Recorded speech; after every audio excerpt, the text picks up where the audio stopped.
एक गांव में विद्या अपने चाचा चाची और चचेरी बहन सुनीता के साथ रहती है। विद्या के चाचा जी अक्सर काम के सिलसिले में कई कई दिन बाहर रहते हैं। जब कभी भी विद्या के चाचा जी घर पर नहीं होते तो उसकी चाची और बहन सुनीता उसे बहुत ही परेशान करते थे।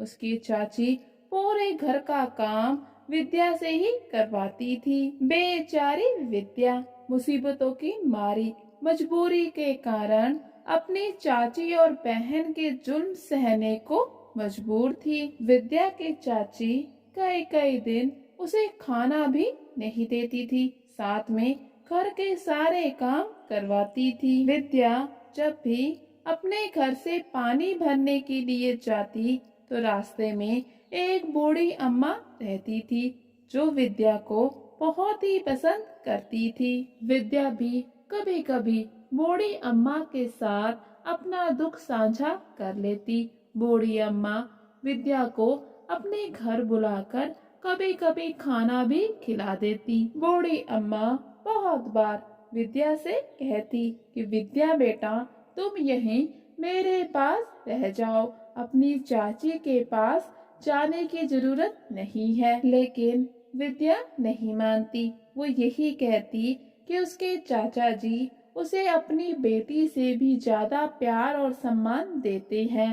अगर वो यहाँ पर आकर रहने लगेगी तो उसके चाचा जी के मान सम्मान को बहुत ही ठेस पहुँचेगी। आखिर पूरा गांव कैसी कैसी बातें करेगा कि चाचा चाची के होते हुए मैं आपके पास रह रही हूँ। उनकी बहुत ही बदनामी होगी जो वो नहीं चाहती। और फिर ना चाहते हुए भी विद्या अपने चाची के घर वापस आ जाती है।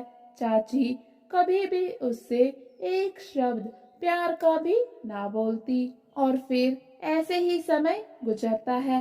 विद्या की चाची और बहन उस पर अत्याचार करना कम नहीं करते, बल्कि समय के साथ साथ उनका अत्याचार विद्या पर और भी ज्यादा बढ़ जाता है। और फिर एक रोज विद्या की चाची रात के समय विद्या को घर से बाहर निकाल देती है।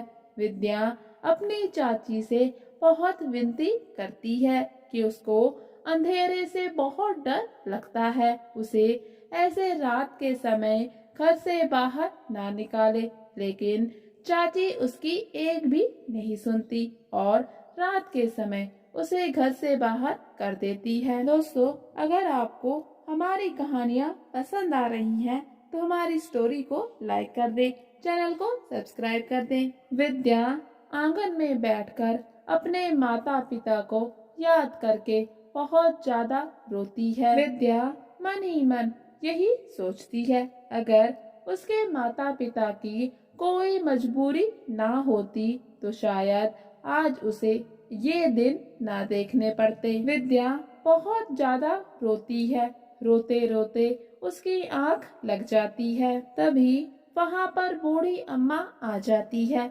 बूढ़ी अम्मा विद्या से पूछती है, विद्या बेटा क्या हुआ, इतनी रात को घर से बाहर, वो भी अकेले, तुम क्या कर रही हो।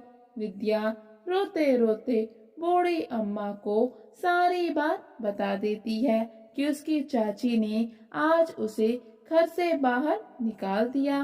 बूढ़ी अम्मा विद्या से कहती है, बेटा मैंने तुम्हें पहले भी कहा था कि तुम मेरे साथ मेरे घर चलो, लेकिन तुमने मेरी बात नहीं मानी। मैं आज फिर कहती हूँ कि तुम मेरे साथ मेरे घर चलो, लेकिन विद्या इस बार भी मना कर देती है। वो कहती है, जब तक चाचा जी नहीं आ जाते मैं कहीं नहीं जाऊंगी। विद्या की बात सुनकर बूढ़ी अम्मा कहती है, ठीक है, जैसी तुम्हारी मर्जी, लेकिन तुम्हें मेरी फिर भी एक बात माननी होगी। ये जादुई छड़ी है, इसे तुम अपने पास ही रखना। जब भी कोई भी तुम्हें बिना किसी बात के परेशान करेगा तो ये जादुई छड़ी उसको उसके किए की सजा देगी। और फिर बूढ़ी अम्मा विद्या का सर अपनी गोद में लेकर उसको सुला देती हैं। अगले दिन सुबह जब विद्या सोकर उठती है तो बूढ़ी अम्मा वहाँ पर नहीं होती। फिर विद्या सोचने लगती है शायद उसने कोई सपना देखा होगा, लेकिन तभी उसकी नजर पास में पड़ी छड़ी पर पड़ती है, जिसे देखकर विद्या समझ जाती है कि उसने कोई सपना नहीं देखा, बल्कि वो सब तो हकीकत थी। कल रात को सच में बूढ़ी अम्मा यहाँ पर आई थी और उसे ये जादुई छड़ी देकर चली गई। इतने में उसकी चाची भी घर के अंदर से चिल्लाते हुए बाहर आती है कि अभी तक तुम यहाँ से गई नहीं, यहाँ पर क्या कर रही हो। विद्या की चाची उसे खरी खोटी सुनाने के बाद जैसे ही उसे मारने के लिए अपना हाथ उठाती है तो छड़ी विद्या की चाची पर बरस पड़ती है। और फिर अपनी माँ के चीखने की आवाज सुनकर सुनीता भी बाहर आ जाती है। ये सब देखकर सुनीता को विद्या पर बहुत ज्यादा गुस्सा आता है। वो भी विद्या को मारने के लिए आगे बढ़ती है, लेकिन जैसे ही सुनीता आगे बढ़ती है तो जादुई लाठी उस पर भी बरस पड़ती है। जादुई लाठी दोनों माँ बेटी को बहुत बुरी तरह से पीटती है। कितने में वहाँ पर बूढ़ी अम्मा भी आ जाती है। बूढ़ी अम्मा को देखकर विद्या उनसे विनती करती है कि उसकी चाची और बहन को जादुई लाठी की मार से बचाएं। बूढ़ी अम्मा विद्या से कहती हैं, विद्या कैसी बात कर रही हो तुम? इन दोनों को बचाना चाहती हो जिन्होंने तुम्हें कितना परेशान किया, तुम पर कितने अत्याचार किए। विद्या कहती है, हाँ अम्मा, मैं इन्हें बचाना चाहती हूँ क्योंकि ये मेरी चाची नहीं, मेरी माँ भी है। मैंने हमेशा ही अपनी माँ की परछाई अपनी चाची पर देखी है, क्योंकि इन्होंने उस समय मेरा साथ दिया जब सभी ने हमारा साथ छोड़ दिया था।